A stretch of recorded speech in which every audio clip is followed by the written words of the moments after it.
G'day, Helen here, an Australian chef. Today I'm making you a TicToc hack Vegemite tortilla, the Aussie way. Let's start. Cut a small strip in the tortilla. Spread with a little butter.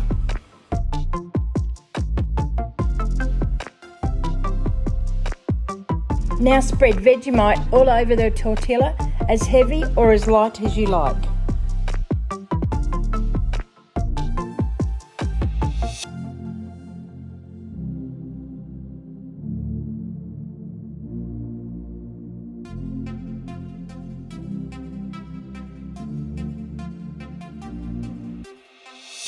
Put the grated cheese all over 3/4 of the tortilla.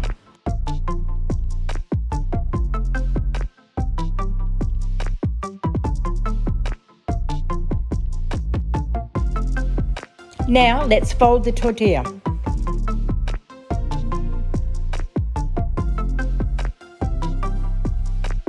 Heat a pan and put in the rest of the butter.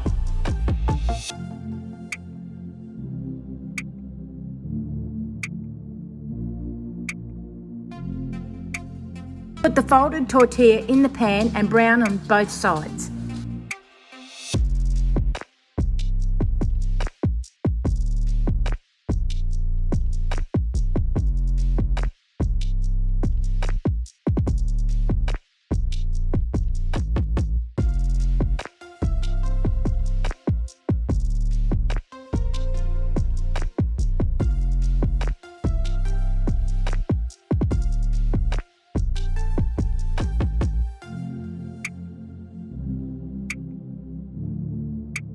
Your tortilla is now ready to serve. Enjoy.